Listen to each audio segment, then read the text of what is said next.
예, 이어서 강의하도록 하겠습니다. 그래서 조금 전에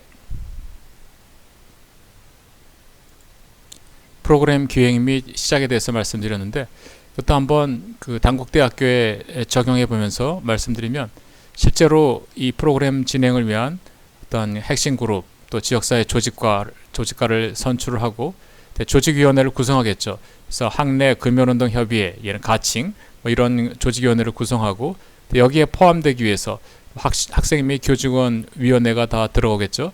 학생 동아리라든가 아니면 뭐 교직원 봉사그룹, 종교단체, 학교 보건소, 학생회, 학교 행정직원이나 신문사, 뭐 이런 많은 하나의 단체가 들어오겠습니다. 그리고 조직위원회에서 목표를 정의해서 1년 내에 교내 흡연율을 뭐 30% 감소시킨다, 이렇게 목표를 정할 수 있겠죠. 물론 이제 위원들, 직원들, 자원봉사자의 역할을 설정하고 거기에 따른 훈련, 또 보상 계획을 세우고요. 세 번째 단계는 실제로 지역사회 그 조직화, 건강증진을 위한 조직화를 실행하는 단계인데, 실제 지금까지 생각했던 모든 이론, 그런 생각들을 행동, 실제 실행 프로그램으로 옮기는 단계라고 할 수 있습니다. 여기에 전문가뿐만 아니라 그 주민들이 다 참여하는 것이 중요하고, 또 가용한 지역사회 자원을 활용하고, 또 소요 예상 그런 비용을 고려할 필요가 있겠습니다. 그래서 지금 말씀드린 것처럼 그 지역사회 주민의 폭넓은 참여가 필요한데요. 그래서 그 지역사회가 참여하고, 또 주인의식을 확대하고, 또 특별히 그 지역사회 프로젝트의 대상이 되는 집단의 대표자가 여기에 포함되도록 하는 것이 중요하겠습니다. 계속 강조되는 것처럼 전문가 그룹과 주민 그룹의 어떤 협력이 필요하고요. 그래서 이것을 실행하기 위한 시간 순서에 따른 작업 계획서를 개발할 필요가 있겠습니다. 그리고 포괄적이고 통합적인 전략으로 주민들에게 건강 정보를 제공하고, 또 어떤 건강 증진, 행동 변화나 인센티브를 제공하고, 정책적 지원을 하고 등등, 이와 같은 많은 그러한 통합적인 전략이 활용될 필요가 있겠고요. 특히 지역사회가 가치 있게 생각하는 것을 프로그램이나 유인물 등에 포함시킬 필요가 있겠습니다. 역시 지역사회의 참여를 좀 독려하는 뜻에서 지역사회 프로그램에 지역사회가 익숙하게 생각하는 그런 언어를 담게 되고, 또 지역사회가 생각하는 그런 가치, 상징이 담겨져 있는 것, 이런 것을 프로그램에 담을 수 있겠습니다. 그래서 다시 한번 그 예로 이 실행을 생각해 보면, 저희 학생들의 어떤 폭넓은 참여를 위해서 금연 홍보를 위한 학생 자치 그룹을 형성해서 각 학과별, 학년별로 학생들이 자치적으로 좀 참여할 수 있게 하고, 그 다음에 그 학생들이 참여하여 실천할 수 있는 그 프로그램을 결정하고, 특히 자치 그룹에 대해서 학교에서 행정적으로 지원하고요. 그 다음에 여러 가지 순차적인 사업 계획을 이렇게 개발해 볼 수 있고, 그 다음에 말씀드린 것처럼 포괄적이고 통합적인 그런 프로그램 활용을 위해서 학생 직원들에 대해서 금연 교육도 하고, 또 금연을 실천한 분들에 대해서 뭐 재정적인 어떤 보상 정책을 해줄 수도 있고, 그렇게 함으로써 여러 그 금연 실천 활동들이 서로 상승시키는 그러한 효과를 나타내도록 할 수 있겠습니다. 말씀드린 것처럼 지역사회가 가치 있게 생각하는 것을 프로그램에 포함시키는데, 학생들이 좋아하는 언어나 심볼로 어떤 프로그램 내용을 설명해 볼 수 있겠습니다. 네 번째 단계로 프로그램을 이제 유지하는 것인데요. 그래서 건강 증진에 참여하는 지역사회 주민, 또 위원회 직원들, 이 모두가 프로그램을 실천해 가면서 경험을 쌓게 되고 성공을 경험하게 되는 그런 단계입니다. 점점 시간이 흘러가면서 이 지역사회 건강증진 프로그램이 지역사회 주민들에게 인정을 받고, 또 결과적으로 프로그램의 핵심들이 이 지역사회 조직 안에 잘 포함되어지는 것을 알 수 있고요. 또 지역사회 주민들이 이제 주인의식을 가지고 이 프로그램에 참여하는 그러한 결과를 관찰해 볼 수 있는 것입니다. 그래서 조금 더 구체적으로 말씀드리면, 이 지금까지 추진해왔던 건강증진 활동이 기존의 지역사회 연결망 활동 속에 잘 포함되어져 있습니다. 그래서 건강증진 활동 규범들이 지역사회의 넓은 맥락 속에서 잘 수용되고 유지되는 것을 볼 수 있고요. 운영 조직 내에서도 이런 결과를 보고 긍정적 분위기가 생깁니다. 그래서 그룹원 간에 좋은 관계 형성되고 서로를 신뢰하고 개방적인 태도가 나타나고요. 그 다음에 운영 조직의 구성원들이 물론 이제 충원되고 교체될 수도 있겠죠. 그리고 프로그램 결과를 이제 중간이긴 하지만 이제 확산시켜서 프로그램의 가시적 성과를 홍보하게 되고, 그렇게 함으로써 프로그램이 좀 더 폭넓게 수용되고 더 많은 지역사회 그 주민들이 여기 참여하는 것이 가능하게 됩니다. 다시 한번 예를 들어서 기존의 금연 프로그램을 지역사회 네트워크로 통합시키는 것인데, 그래서 학생회나 동아리나 또 교내 여러 가지 학술 행사에, 물론 그것이 정기적 행사이긴 하지만 거기에 금연 운동, 금연 교육 이런 것들이 하나의 그 프로그램으로 포함되어질 수 있도록 그렇게 하는 거.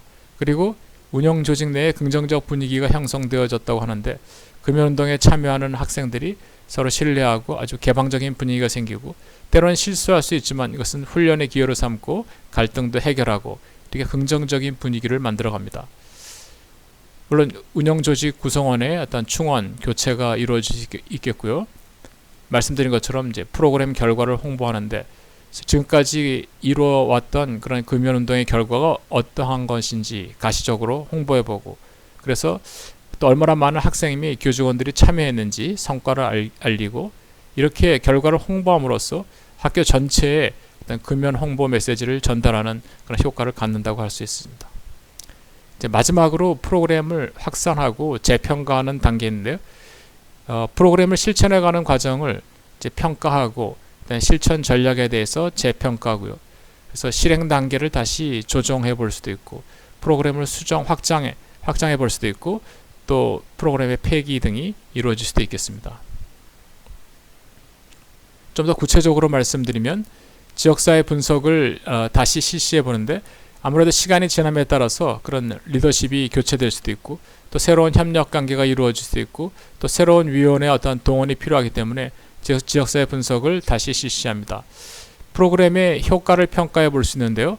그래서 조직위원회가 중재 효과에 대해서 공식적 평가를 시행하고, 프로그램 효과에 대해서 질적, 양적인 평가를 수행합니다. 그리고 다시 목표를 수정하고 향후 방향을 설정하는 것인데, 그래서 지역사회를 다시 재분석한 결과, 또 프로그램 평가 결과를 반영해서 목표나 그 목적이나 목표를 수정하고요. 또 지역사회 프로젝트 지속을 위한 어떤 재원 확보도 고려해 볼 수 있습니다.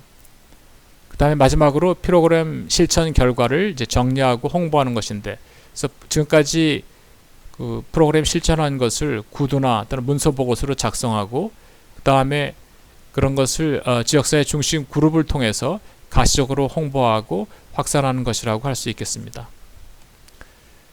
다시 예를 들어서 보면 학교 안에서 어떤 지역사회 분석을 다시 한번 재실시해보고, 특히 프로그램 효과에 대해서 평가해서 금연 교내 흡연율이 1년 프로그램 시행 이후에 뭐 30% 감소했다, 얼마 감소했다, 이런 것을 한번 결론을 내고, 또 그런 결과를 정리해서 홍보해 볼 수 있는 것이겠죠. 그리고 앞으로 이제 어떻게 할 것인지, 이 프로그램을 이제 내년에도 지속해서 할 것인지, 얼마나 더 오래 할 것인지, 또 어떻게 더 확장할 것인지, 이런 것을 결정해 볼 수 있겠습니다.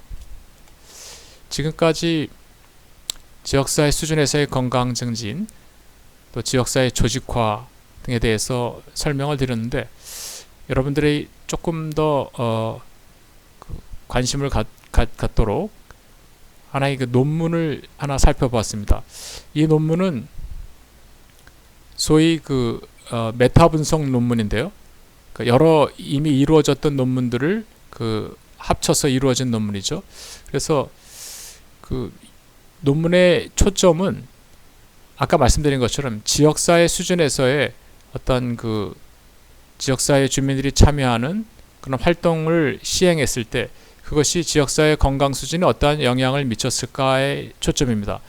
여기에서의 하나의 그 초점은 소위 그 분만과 관련된 지난주에 말씀드렸던 그런 모성 사망, 신생아 사망률이 얼마나 달라졌는지, 여기에 대한 하나의 그 중재 효과는 소위 지역사회 주민들이 얼마나 소위 산전 산후 관리에 대해서 좀 경험을 쌓고 거기에 대해서 실천함으로써 달라질 수 있을지, 이것을 분여 소그룹을 통해서 한번 중재를 하는 것을 그렇지 않은 그룹과 비교해 보는 것입니다. 이런 것을 용어로 participatory learning and action, 소위 뭐 참여적 학습과 어떤 행동 실천 이런 용어로 좀 축약해서 말씀드릴 수 있는데, 이와 같은 그 participatory learning and action이 무엇인지 이 논문과 직접 관련은 없습니다만 제가 유튜브에서 하나 발견했습니다. 하나 찾아서 보여드리는데, 여러분들이 잠시 동영상 강의를 중지하시고 한번 여러분 다운로드 받은 파워포인트를 활성화시켜서 이 유튜브 내용을 한번 보시면 그 안에서 소위 participatory learning and action이 무엇인지 한번 경험해 보실 수 있겠습니다. 잠시 있다가 강의를 좀 더 지속하겠습니다.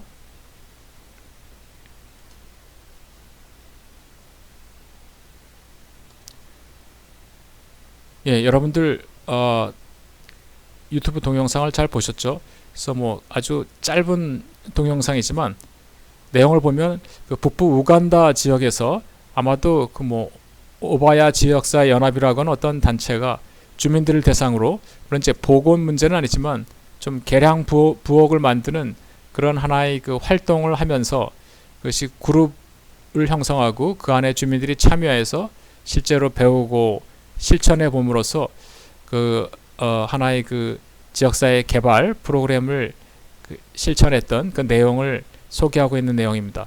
거기에 이게 주민들의 어떤 그 인터뷰 내용을 보면 주민들이 물론 자기들이 이제 그 음식을 만드는 시간도 절약할 수 있는 어떤 생활의 어떤 효율성 그런 것도 이야기하고, 또 여러 가지 경제적 이득, 환경 개선 이런 것들을 이야기하고 있는데, 뿐만 아니라 그들이 이와 같은 지역사회 참여를 통해서 또 참여 활동을 통해서 함께 일할 수 있었다는 어떤 그 서로 그런 공유감 그런 것을 느낄 수 있었고, 또 그 안에서 어떤 리더십을 갖게 되는 사람의 어떤 만족감 이런 내용도 살펴볼 수 있었습니다. 이와 같은 것이 이제 participatory learning and action 라는 것으로 하나의 그 지역사회 참여 활동이라고 이해해 볼 수 있는데, 바로 오늘 여러분 살펴보고자 하는 이 논문이 아까 말씀드린 것처럼 그런 그 산전산후 관리를 조금 더 그 지역사회 참여 활동을 통해서 중재해 봤을 때 그것이 그렇지 않은 그룹, 소위 대조군과에 비해서 얼마나 차이가 있었는가 그런 것을 조사한 논문입니다. 이것이 메타 분석이라고 했기 때문에 여러 가지 많은 논문을 찾고 그 중에서 조건에 맞는 논문들을 추렸는데 마지막으로 7개의 논문을 찾았습니다. 이게 해당되는 그 지역이 아무래도 저개발 국가였죠. 그래서 뭐 네팔, 인도, 방글라데시, 말라위 4개 국가에서 관련된 그런 연구였고, 논문은 7개 정도가 포함되는데 여기 이제 4개 정도를 보여드렸습니다. 그래서 예를 들어서 이 네팔에서 2004년도에 이루어졌던 연구, 그래서 이것이 하나의 그 중재군 내용이고 이것이 대조군 내용이고 어떤 것을 보았는지의 내용이었는데요. 예, 조금 더 확대해서 제가 설명했습니다. 그래서 그 중재군에 한 12개의 소그룹이 있었고 대조군에도 12개의 소그룹이 있었고, 거기에 출생된 아이들이 여기 2,900명 정도, 3,300명 정도 이제 한 연구의 내용이겠죠. 그래서 중재군에서 보면 각 하나의 그 소그룹들이 거기에 하나의 그 좀 이게 글을 아는 소위 퍼실리테이터들이, 촉진자들이 들어가 있습니다. 촉진자라고 하는 것이 하나의 리더겠죠. 그래서 그 사람들에게는 소위 그 주산기 어떤 건강 문제, 소위 산전산후의 어떤 관리 문제, 여기에 대해서 약간 트레이닝도 시키고, 그 다음에 어떤 뭐 매뉴얼도 나눠주고, 그 다음에 그 사람들이 훈련을 받은 다음에 소위 부녀 그룹이라는 것을 형성하고 이제 부녀 그룹을 만나는 겁니다. 이 리더들이. 그래서 매달 한 10번 정도 이렇게 만나면서 아까 말씀드린 것처럼 participatory learning and action 이런 방법을 통해서, 그리고 글을 모르는 사람들이 많기 때문에 어떤 그림, 그런 카드 게임 이런 것을 하면서 알려주는 거죠. 그래서 그렇게 그런 그 모성 또 그런 영아들에게 있어서 흔하게 나타날 수 있는 문제를 어떻게 예방할 수 있고 치료할 수 있을까, 이런 것들을 도와주는 거죠. 물론 이제 이런 그 슈퍼바이저들이 또 지지를 했습니다.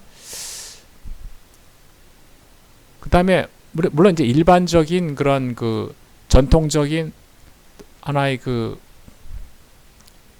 조산사에 대한 그런 훈련 이런 것들은 여기다 포함되고요.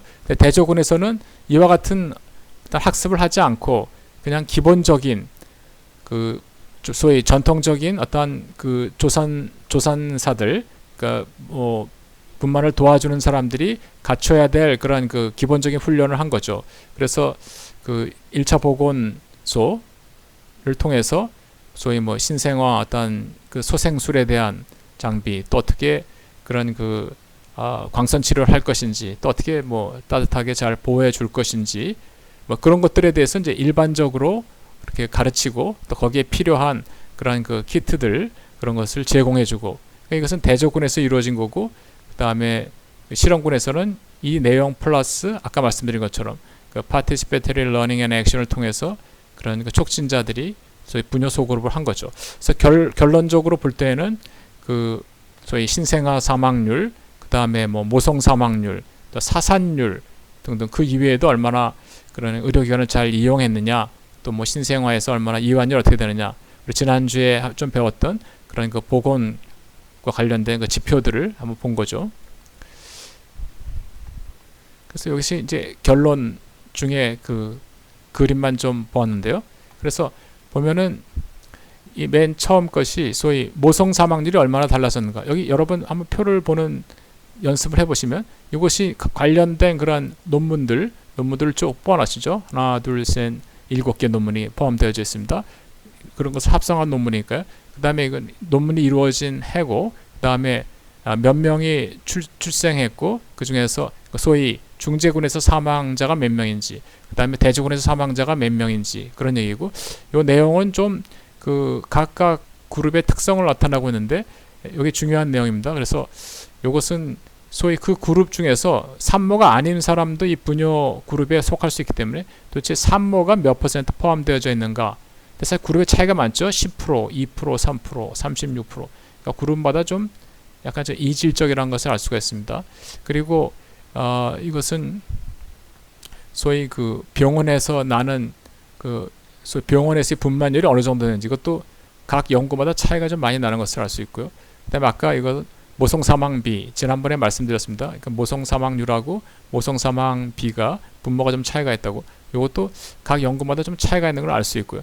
결론적으로 하여튼 이러한 연구들의 결과를 한번 합성해서 보니까 소위 오즈값이 0.63. 그래서 결국 분요 그룹에 참여한 군이 아까 그렇지 않은 일반 대조군에 비해서 모성 사망률이 한 37% 감소됐다. 그러니까 이를 기준으로 봤을 때 0.63이 되니까요. 다음은 그 신생아 사망률 똑같이 그 작업을 한 거죠. 똑같이 작업하고 보니까 역시 분요 그룹에 참여한 그런 군에서 신생아 사망률이 23%. 그러니까 역시 오즈 레이쇼 값이 0.77, 23% 감소했다고 하는 것을 알 수가 있습니다. 다시 한번 좀 분석을 좀 더 해봤는데요.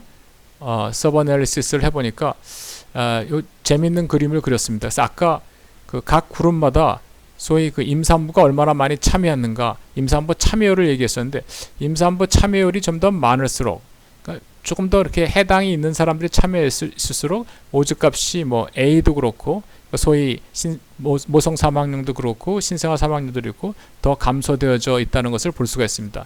그래서 결론적으로 분석을 해보니까 한 30% 소위 그 산모가 30% 이상 그렇게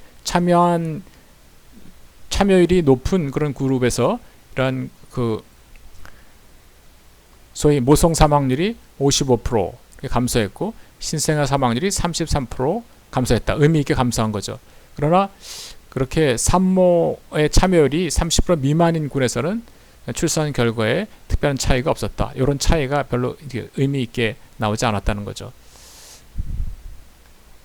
그 다음에 이분들이 이제 물론 여러 개의 그런 논문들이 제시되어 있지만 도대체 어떠한 그 행동이 이러한 소위 모성 또는 신생아 사망률을 낮출 수 있었겠는가, 그런 행동 변화에 대해서 한번 정리를 해봤는데 여러 가지 그 요인들에서 정리를 해보고 각 논문마다 이렇게 별표로 되어 있는 것은 이제 의미 있다가 나온 것이고, 이렇게 표시되는 것은 별로 의미가 없는 것처럼 나왔는데, 하여튼 그 행동변에서 관찰을 한 것은 산전 진찰을 받았다, 또 임신 문제에 대해서 진료를 받았다, 이것도 뭐 산전 진찰에 대한 얘기겠고, 의료기관에서 분만을 했다, 조산사가 손씻기를 했다, 가정 분만 시 분만 도구의 어떤 청결도 문제, 또 탯줄 관리의 문제, 신생아 보온 관리의 문제, 또 신생아 문제를 얼마 진료를 받았는지, 조기 수유를 시행했는지, 분만 후에 6주 동안 수유를 시행했는지, 또 산모가 산후 문제로 진료받았는지, 하여튼 이러한 그 요인들이 중요한 요인으로 생각됐고, 각 논문마다 그것이 의미 있게 나온 것을 이렇게 보고했습니다.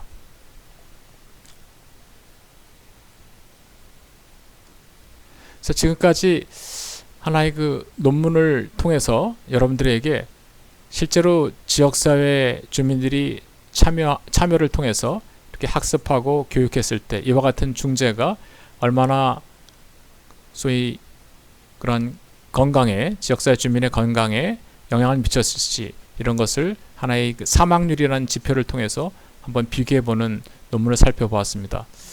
오늘 강의를 다 마쳤는데요.